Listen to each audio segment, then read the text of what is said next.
तो नमस्कार सर, मैं नमस्कार। आपसे कुछ जानना चाहता हूँ और जिसके प्रति हम इंटरेस्टेड हैं। सर, पहले तो आपसे ये पूछना था कि आप दो शब्द उन बच्चों के लिए कहें जो इस बार 10th का एग्ज़ाम दिए हैं और साइंस के विषय में उसे कुछ गाइडलाइंस करें।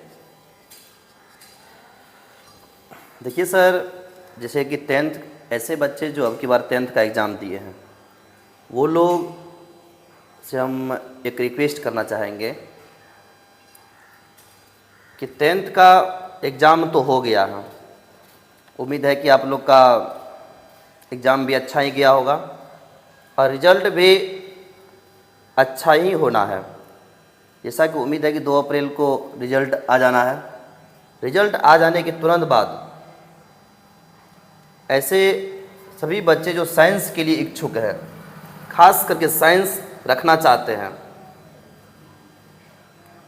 वो सभी स्टूडेंट जो नरपतगंज इलाके से आते हैं, नरपतगंज में फुलकहा के इलाके से आते हैं, फुलकहा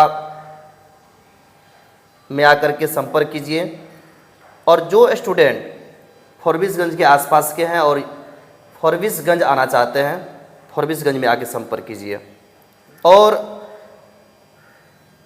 कोशिश कीजिए कि कम से कम इंटरमीडिएट, चाहे वो किस डिवीज़न से पास कर रहे हैं, आप माने नहीं रखता। माने ये रखता है कि आपके अंदर जज्बा और जुनून होना चाहिए, आपके अंदर पढ़ने की कैपेबिलिटी होनी चाहिए।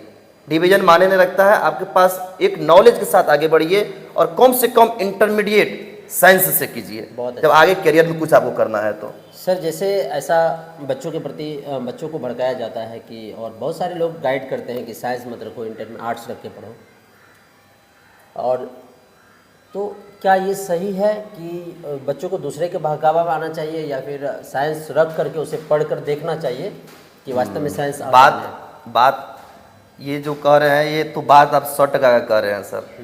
बहुत नेचुरली बात है जो समाज में चल रहा है कि तुम कमज़ोर है, तुम आर्ट्स रख लो, लेकिन बात ये नहीं है कि आपको क्या रखना है, आपको इसका डिसीजन करना है।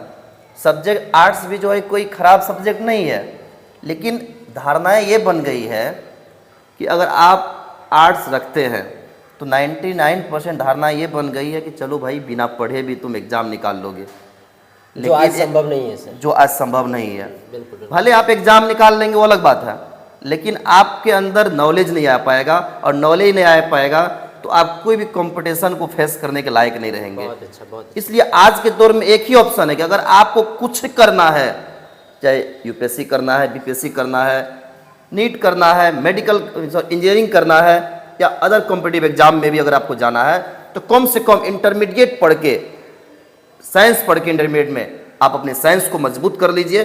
उसके बाद बाकी आगे की तैयारी आप कीजिए, जैसा करना है, आप जो फील्ड में जाना चाहते हैं उस फील्ड की ओर आप थोड़ा आगे बढ़िए। बिल्कुल सर। जैसे सर अभी देखा जा रहा है कुछ दिनों से कि जो बच्चे 10th क्लास में कहीं दूसरे टीचर के पास पढ़े हैं, 10th वहाँ से दिया है इस बार, तो उन टीचरों के द्वारा उनको प्रेरित किया जाता है कि नहीं आप आर्ट्स ही रखिए, साइंस मत रखिए, साइंस बहुत वास्ट है। और ऐसा इसलिए बोला जाता है, ऐसा पता चला है हम लोग क्योंकि फील्ड में रहते हैं हम लोग, आपको भी पता होगा कि ऐसा इसलिए बोला जाता है कि मतलब आर्ट्स अगर रखता है तो यही पढ़ता है। तो सर वो निजी स्वार्थ के लिए जो टीचर ऐसे कर रहे हैं, क्या ये सही है या गलत है? नहीं, ये तो बिल्कुल गलत है। किसी बच्चे के जो बच्चे एक कच्चे मिट्टी की तरह है, बिल्कुल, कि हम शिक्षकों से हाथ जोड़कर विनती करना चाहेंगे कि कृपया ऐसा न करें। बहुत अच्छा। कृपया ऐसा न करें, क्योंकि एक कच्चा मिट्टी आपके पास है, उसको एक बर्तन का आकार देना आपका काम है। बहुत अच्छा। कृपया उनको, अगर जो आगे बढ़ने वाला बच्चा है उसको आगे बढ़ने दीजिए, और जो आगे पीछे मुड़ के देख रहा है उसको भी आगे बढ़ने के लिए आप प्रेरित कीजिए। जिससे आप एक संस्थान आप जो चला रहे हैं उसका भी उत्थान होगा। ऐसा नहीं उनके लिए सोचा जाएगा, बिल्कुल आप आगे बढ़ने दीजिए उसको, संस्थान भी आपका विरोध करेगा। ऐसा कि निजी स्वार्थ के लिए हम कुछ भी कर देंगे, कहीं भी धकेल देंगे बच्चे को, ये तो बहुत गलत हो जाएगा। कृपया ऐसा कोई ना कीजिए, कृपया। जैसे सर ऐसा देखा जा रहा है कि अब रोबोटिक्स युग है, साइंस युग है, तो इसमें ज़्यादातर जो बच्चे इंटरेस्टेड हो साइंस के प्रति उसे साइंस पढ़ना चाहिए, मतलब जरूर ये जरूर कहना चाहते हैं। जरूर। और आगे के लिए वो सर कुछ बच्चों का मतलब कुछ बच्चों में ऐसा देखा गया है कि यूपीएससी और बीपीएससी को लेकर के टीचर नॉलेज के अभाव में ऐसा गाइड कर देते हैं बहुत सारे लोग कि अगर आप साइंस रखते हो तो यूपीएससी बीपीएससी में नहीं जा सकते हो। ये धारणा गलत है कि सही है सर? ये धारणा बिल्कुल गलत है। अगर आप यूपीएससी करना चाहते हैं, बीपीएससी करना चाहते जो भी हैं, कोई करना भी चाहते कंपटीशन एग्जाम देना चाहते हैं, कम से कम आप अगर इंटरमीडिएट साइंस से कर लेते हैं तो मेरा ऐसा मानना है, मेरा ये अनुभव कहता है कि बच्चा जो है उसका दिमाग उतना तो डेवलप जरूर हो जाता है, किसी भी फील्ड में वो अच्छा कर सकता बहुत है। अच्छा, बहुत अच्छा। सर सबसे मेजर क्वेश्चन जो आज का हम आपके लिए लेकर आए हैं वो ये है कि अभी सर बहुत सारे कोचिंग संस्थान जो मार्केट में हैं वो 10th क्लास के कोचिंग तक पहुंच जाते हैं बच्चों को लेने के लिए, चाहे उनके संस्थान में पढ़ाई हो या नहीं हो, उनसे कोई मतलब नहीं है। वो बच्चे को बहुत तरह के से कांटेक्ट करना चाहते हैं ताकि बच्चे उनके कोचिंग तक पहुंच पाए। बहुत बार फ़ोन कॉल्स जाता है बच्चों को। तो आजकल जो बच्चे इस बहकावे में आ रहे हैं ये सही है या गलत है सर? या बच्चे को फ्रीडम देना चाहिए कि आपको जहां अच्छा लगता है वहां पढ़िए? ये मिसगाइड तो हो रहा है।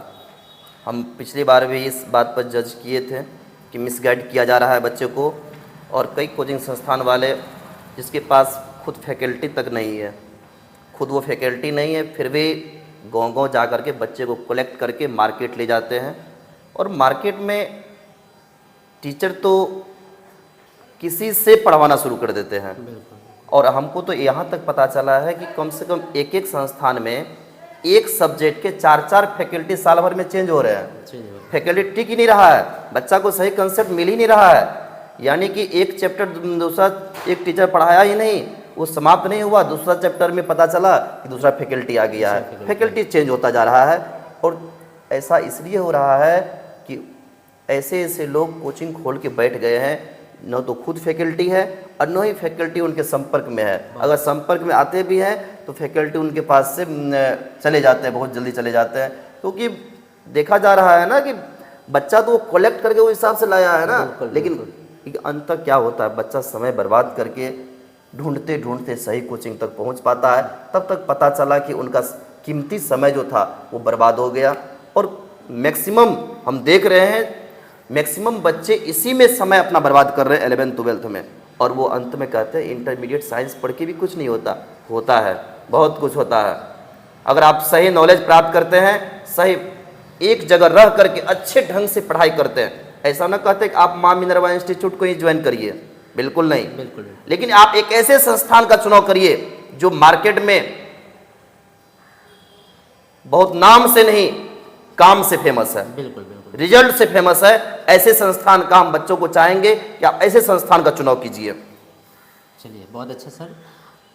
तो हम लोग सब हम सभी टीचर, आप सभी पेरेंट्स से भी और 10th क्लास के शिक्षक से भी और गाइडर से भी रिक्वेस्ट करेंगे कि बच्चों को अपने अनुसार पढ़ने दीजिए, उसे स्वतंत्र छोड़िए, उनको जहाँ अच्छा लगता है वहाँ पढ़ने दीजिए। आप उस पर थोपिए नहीं, कोचिंग थोपिएगा बच्चे का स्टामिना खराब हो जाएगा।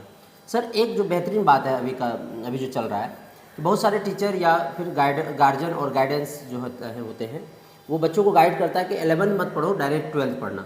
तो ये सही है कि गलत है? वाह, ये तो रिमर बना हुआ, ये तो बहुत बड़ा खतरनाक बात बोले सर आप कि 11th।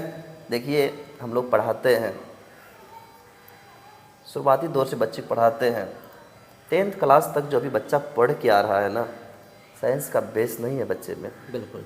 हम लोग शुरू जब 10th पास करके बच्चा आता है और साइंस रख के आता है तो हम लोग शुरू कहाँ से करें वो बात सोचना पड़ता है। हम लोग बिल्कुल 0 लेवल से शुरू करते हैं। कोई भी सब फिजिक्स हो 0 लेवल से शुरू करते हैं, केमिस्ट्री हो 0 लेवल से शुरू करते हैं, मैथमेटिक्स, इंग्लिश, हिंदी, कोई भी सब्जेक्ट हो हम लोग 0 लेवल से शुरू करते हैं।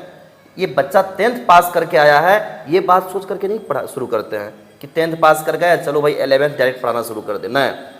जो चैप्टर हमको शुरू करना है उस चैप्टर का हम लोग बेसिक 8, 9, 10th का पहले बेसिक कंसेप्ट बताते हैं, और सीधा समझिए कि 9th और 10th को पढ़ाते हुए तब हम लोग 11th का कोई टॉपिक को स्टार्ट करते हैं। बहुत अच्छा सर, बहुत इसलिए 11th पढ़ना बहुत जरूरी है, मस्ट इम्पॉर्टेंट। बिल्कुल बिल्कुल। इसलिए कोई भी स्टूडेंट ऐसा गलती नहीं कीजिएगा, ऐसा गलती कोई ना करे।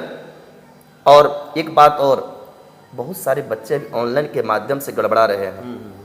ऑनलाइन के माध्यम से एक इम्पोर्टेंट मैं बात बता दूं आपको, बहुत बच्चे गड़बड़ा रहे हैं। ऑनलाइन बैच ले लेते हैं, कुछ पैसे लगते हैं, ऑनलाइन बैच लेते हैं, लेकिन वो बैच प्रॉपर रूप से क्लास नहीं कर पाते। 1-2 दिन क्लास करता है, उसके बाद गार्जियन को भी वो नहीं कह पाता है कि हम ऑनलाइन बैच लेकर के पैसा समझ बर्बाद में कर नहीं आ चुके रहा हैं, अब हमको समझ में नहीं आ रहा है। गार्जियन को अब वो सोचता है, तब 12th जाते जाते वो गार्जियन को बोलता है, पापा अब हमको समझ में नहीं आ रहा है, वो ऑनलाइन बैच जो लिए थे उसमें समझ में नहीं आ रहा है, अब तो मैं किसी तरीक़ा से 1 साल हम उसमें बिता दिए, अब हमको नया बैच ज्वाइन करना है। तो कहना ये चाहते हैं डियर पेरेंट्स कि जैसे कहीं और जगह पर पूजा होता है और प्रसाद ऑनलाइन नहीं दिया जा सकता है, ठीक उसी प्रकार पढ़ाई एक पूजा है और जो नॉलेज है वो प्रसाद है।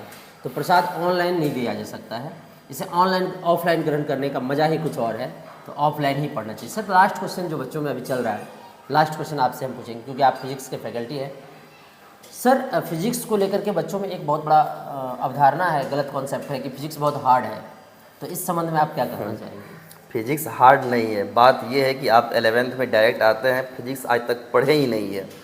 सिर्फ आप 10th तक, मैक्सिमम बच्चे, सभी की बात नहीं कर रहा हूँ, कुछ बच्चे को समझ में आता भी है, 90% बच्चे की मैं बात ही कर रहा हूँ कि आप सिर्फ थ्योरी पढ़ के आ जाते हैं, सिर्फ रट के आ जाते हैं और एग्ज़ाम तो 10th का अच्छे ढंग से आप निकाल लेते हैं, लेकिन फिजिक्स को समझने के लिए मैथ को समझना ज़रूरी है, उसके न्यूमेरिकल्स को समझना ज़रूरी है और एक एक क्वेश्चन पे वर्क करना ज़रूरी है, बेसिक को समझना बहुत ज़रूरी है। इसलिए हार्ड नहीं है, हार्ड तो कोई चीज़ नहीं है, हार्ड तो सब कुछ है। हार्ड सर सब कुछ है, हार्ड नहीं तो कुछ नहीं है। जिसको आप नीचे स्तर से पढ़ के यानी कि ऊपर बढ़े हैं, वो बिल्कुल आपको हल्का हो जाता है। जिसको आप ऊपरे से पढ़ना शुरू करिएगा तो गिरवे नहीं कीजिएगा। तो अभी आप देख रहे थे साइंस पे बातचीत और guidance with Vishal Priyadarshi sir, director of MMI, और हम रिसर्चर केमिस्ट्री फैकल्टी। धन्यवाद। फिर इसी प्रकार के गाइडेंस के लिए आपसे ज़रूर मिलेंगे। धन्यवाद। धन्यवाद। ऊपर से